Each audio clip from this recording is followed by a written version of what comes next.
की तरफ से कहा गया है मस्जिद 850 साल पुरानी है। जामा मस्जिद में मंदिर का कोई अस्तित्व ही नहीं है और अखिल भारत हिंदू महासभा ने जामा मस्जिद में नीलकंठ महादेव मंदिर होने का दावा किया है।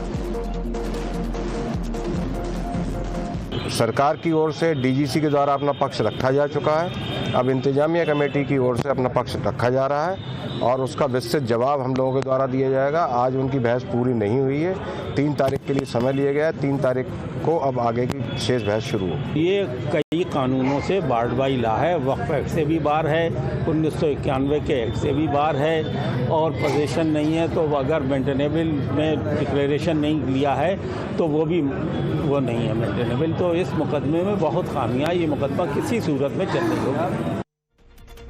एक और बड़ी खबर आपको बता दें, बाबा बागेश्वर पर मौलाना शहाबुद्दीन रिजवी का विवादित बयान सामने आया। बड़ी और अहम खबर इस वक्त की आपको बता रहे हैं। पीठाधीश्वर धीरेन्द्र शास्त्री की कट्टरपंथी संगठन पीएफआई से तुलना की है। शहाबुद्दीन रिजवी ने कहा धीरेन्द्र शास्त्री की विचारधारा खतरनाक है। कट्टरपंथी पीएफआई और धीरेन्द्र शास्त्री में फर्क नहीं है। धीरेन्द्र शास्त्री जी की ये शिक्षा समाज को किस तरफ ले जा रही है। अगर हम ये कहें कि कट्टरपंथी विचारधारा पीएफआई में और धीरेन्द्र शास्त्री जी में क्या फर्क है तो बेजा नहीं होगा।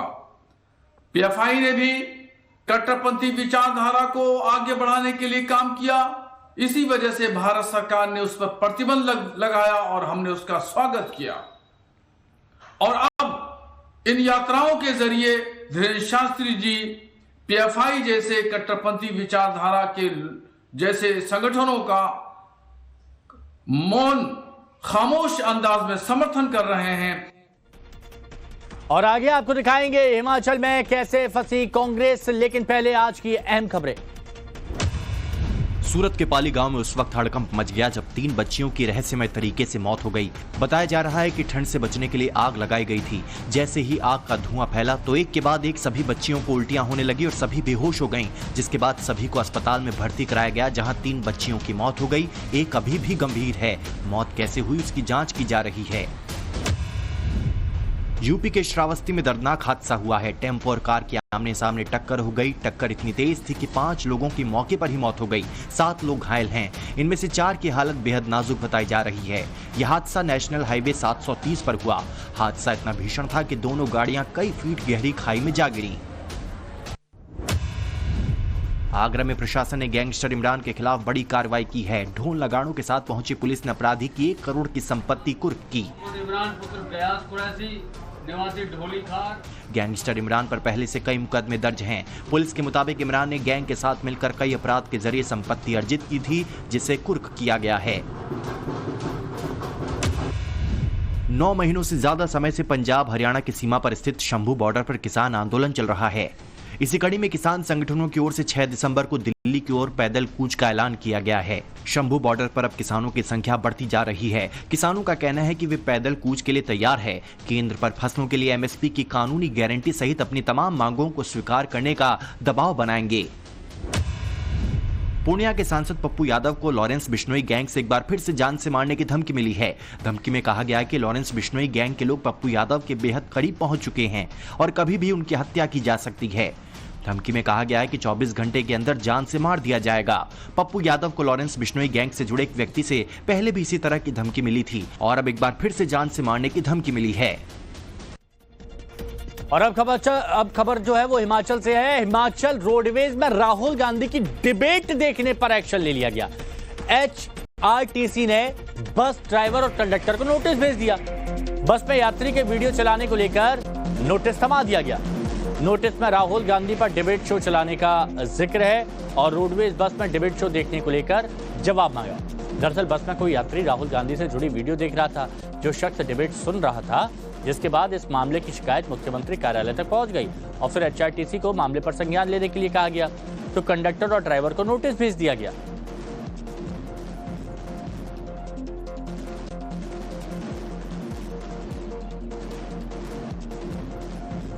हिमाचल प्रदेश के अंदर यह साबित हो चुका है कि कांग्रेस पार्टी अलोकतांत्रिक सरकार चला रही है।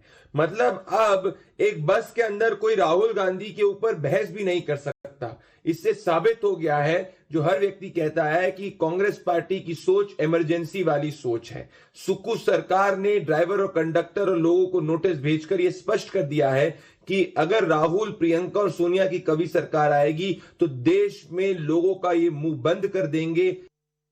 हिमाचल प्रदेश के शिमला में अजब गजब सा मामला सामने आया है। आपको बता दें, एचआरटीसी बस के ड्राइवर और कंडक्टर को नोटिस दिया जाता है और वो नोटिस इसलिए दिया जाता है क्योंकि उनकी बस में जो पैसेंजर बैठा था वो हाई वॉल्यूम पे अपने मोबाइल पर डिबेट सुन रहा था जिसमें कि राहुल गांधी के अगेंस्ट डिस्कशन चल रहा था। तो उसी के बाबत जो है उनके साथ जो पैसेंजर बैठा था उसने कंप्लेंट की सीएम ऑफिस में और सीएम ऑफिस जो है निर्देश देता है एचआरटीसी डिपार्टमेंट को कि इस तरह की कंप्लेंट आई है तो इस पे कार्रवाई की जाए। उस कंप्लेंट के बाद जो है एचआरटीसी डिपार्टमेंट में जो ऑफिसर्स होते हैं वो एक्सप्लेनेशन निकालते हैं ड्राइवर और कंडक्टर को और 3 दिन का उन्हें टाइम देते हैं कि आप जल्द से जल्द बताएं आप बस में थे और राहुल गांधी के खिलाफ जो है डिबेट चल रही थी, एक पैसेंजर जो है सुन रहा था, आपने उसे वॉल्यूम को कम क्यों नहीं किया, उसे बंद करने के आदेश क्यों नहीं दिए और आप उस बस में जो है बैठे थे तो भी आपने एक्शन क्यों नहीं लिया। इस पर जो है 3 दिन का जो टाइम दिया गया है, एक्सप्लेनेशन निकाली गई है ड्राइवर और कंडक्टर के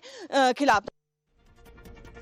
चलिए एक और बड़ी खबर आपको बता देते हैं। प्रमोद कृष्णन ने सोशल मीडिया के जरिए कांग्रेस पर हमला बोला। सोशल मीडिया प्लेटफॉर्म एक्स पर पोस्ट करके सवाल पूछा और पूछ रहे हैं क्या हिमाचल में इमरजेंसी लागू है।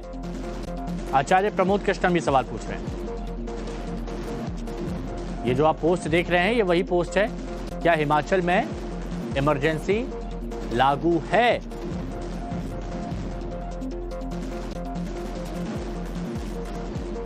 ये सवाल पूर्व कांग्रेस नेता प्रमोद कृष्णन की तरफ से पूछा गया।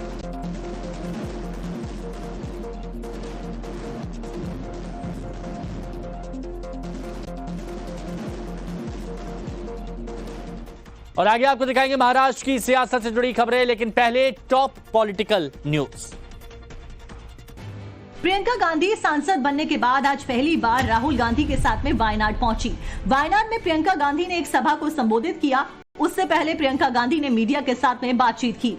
I'm very happy to be back here and ready to start working and do whatever I can to help the people of Wayanad to have a better future. बता दें कि केरल के वायनाड लोकसभा उपचुनाव में प्रियंका को ऐतिहासिक जीत मिली थी। ये पहली बार हुआ कि कांग्रेस पार्टी से जुड़े गांधी परिवार के 3 सदस्य एक साथ में संसद के सदस्य हैं। बीजेपी नेता किरीट सोमैया ने चुनाव आयोग को लेकर अपशब्द कहने के मामले में कांग्रेस नेता भाई जगताप के खिलाफ में कार्रवाई की मांग की है। किरीट सोमैया ने चुनाव आयोग के पास शिकायत दर्ज कराई है। बता दें कि महाराष्ट्र विधानसभा चुनावों के नतीजे आने के बाद कांग्रेस नेता भाई जगताप ने चुनाव आयोग के खिलाफ में विवादित बयान दे दिया था। अब उनके खिलाफ कार्रवाई की मांग की जा रही है। बिहार के मुख्यमंत्री नीतीश कुमार ने गांधी मैदान में 4 दिवसीय कृषि प्रदर्शनी एग्रो बिहार 2024 का उद्घाटन किया। इस दौरान नीतीश कुमार ने बिना नाम लिए लालू राबड़ी पर जमकर निशाना साधा। उन्होंने कहा कि प्रदेश में सब कुछ मेरा किया हुआ है, पिछली सरकार में कुछ नहीं हुआ था। अब पहले कोई खेती होता था, अरे भाई याद करिए ना, खाली भुलाइएगा मत। भाजपा नई सरकार को लेकर शिंदे गुट का बयान आया। शिवसेना शिंदे गुट के नेता संजय शिरसाट का ये बयान आया है। कभी कठिनाई निकल चुकी है, सोमवार को पता चलेगा। जितनी भी कठिनाइयां थी वो सब निकल चुकी हैं, अब सोमवार को पता चलेगा। सभी स्पीड ब्रेकर भी निकल चुके हैं, ये कह रहे हैं। महाराष्ट्र सरकार कब गठित होगी, मुख्यमंत्री कब शपथ लेंगे, ये सवाल अब तक बना हुआ है। हमारे साथ बात करने के लिए शिवसेना के वरिष्ठ नेता प्रवक्ता संजय शिरसाट जी हैं। सर, मुहूर्त कब निकलेगा, कब होगी शपथ? ये आपको मंडे के दिन पता चलेगा, क्योंकि अभी सभी जो कठिनाई थी वो सब निकल चुकी, जो स्पीड ब्रेकर थे वो भी निकल चुके। तो शायद मंडे के दिन इस नाम की घोषणा होने की संभावना है। तो क्या ये माना जाए कि महायुति की बैठक 2 तारीख को होगी? जरूर होगी। 2 तारीख को महायुति की बैठक भी होगी और करीबन 5 तारीख के पहले ही शपथ विधि ग्रहण सोहला भी या संपन्न होगा। सर, तो क्या ये जो बातें कही जा रही है कि होम मिनिस्ट्री को लेकर मामला अटका हुआ है, क्या ये बात सही है? आपकी पार्टी की तरफ से होम मिनिस्ट्री की डिमांड की जा रही है? देखो, अब जब तक सीएम का नाम का चयन नहीं होता, बाकी उसके बाद किसको कौन सा डिपार्टमेंट मिलने वाला है, किस पार्टी की तरफ कौन से खाते जाने वाले, ये सब बातें बाकी है। तो महाराष्ट्र में चुनावी नतीजे घोषित होने के एक सप्ताह बाद भी नए मुख्यमंत्री को लेकर सस्पेंस बरकरार है। सीएम और डिप्टी सीएम के चेहरे को लेकर लगातार सियासी गलियारों में हलचल मची हुई है और इसी बीच संजय राउत ने महायुति पर जमकर निशाना साधा। महाराष्ट्र में सीएम को लेकर उद्धव गुट का महायुति पर हमला देखने को मिला। 8 दिन बाद भी महाराष्ट्र के सीएम का चयन क्यों नहीं हुआ? संजय राउत ने फिर से ईवीएम पर सवाल उठाए और राउत ने कहा 20 नवंबर को शाम 5 बजे से 11:30 बजे तक 76 लाख वोट पड़े। इन 76 लाख वोटों का क्या हुआ? 76 लाख वोटों का हिसाब नहीं है। इन्हीं वोटों से महायुति जीती है, महायुति से जीती है। उन्हें ईवीएम का मंदिर बनाना चाहिए। दिल्ली में कल घूम रहे थे गॉगल विगल कोट सूट पहन के, उनके चेहरे की रौनक वापस आ गई है जो लोकसभा चुनाव में खत्म हो गई थी। ईवीएम की कमाल है। अब बारामती हो या ठाना हो, विदर्भ हो, ईवीएम का मंदिर बनाना चाहिए लोगों ने। तो केजरीवाल को बीजेपी का करारा जवाब देखने को मिला और बीजेपी प्रवक्ता गौरव भाटिया ने कहा कट्टर गुंडों की पार्टी है आम आदमी पार्टी, गैंगस्टर उनके सबसे बड़े समर्थक हैं। दिल्ली में कानून व्यवस्था को लेकर कल केजरीवाल ने केंद्र सरकार और केंद्रीय गृह मंत्री अमित शाह पर जमकर हमला बोला था, जिसके जवाब में आज बीजेपी के दिल्ली प्रदेश अध्यक्ष वीरेंद्र सचदेवा और राष्ट्रीय प्रवक्ता गौरव भाटिया ने प्रेस कॉन्फ्रेंस की। भाटिया ने आम आदमी पार्टी और केजरीवाल पर गंभीर आरोप लगाए। कहा कि कट्टर बेईमान और पापी आप अब कट्टर गुंडों की पार्टी बन गई है। अरविंद केजरीवाल की सहमति से पापी आपका एमएलए भी है। पापी आपकी सरकार मुख्यमंत्री आतिशी मार लेना नहीं चला रही है। ये कोई चला रहा है तो गैंगस्टर, क्रिमिनल्स, फिरौतीबाज, और ये चिंता का विषय है। और अगर अरविंद केजरीवाल अगले 24 घंटे में इस पे कोई टिप्पणी नहीं करते तो यह स्पष्ट हो जाएगा कि अरविंद केजरीवाल इसी तरह की जो क्रिमिनल एक्ट्स हैं उसमें लिप्त है और उनके कहने पे ही ये किया जा रहा है। तो देश में चुनावी मुद्दों को लेकर बीजेपी का सर्वे और बीजेपी ने लोगों से सवाल पूछे, लोगों से चुनावी मुद्दे, और बीजेपी नेता विजय गोयल का बयान आया। मुद्दों पर जनता की राय लेकर बीजेपी चुनाव लड़ेगी, केजरीवाल सरकार को उखाड़ फेंकेंगे, यह भी दावा किया जा रहा है। हम आज ये सर्वे कर रहे हैं लोक अभियान की तरफ से कि दिल्ली में कौन से ऐसे मुद्दे हैं जिन पर चुनाव होना चाहिए। आप देख रहे हैं कि लगातार जो लोग हैं वो आ रहे हैं और इस फॉर्म को भर रहे हैं।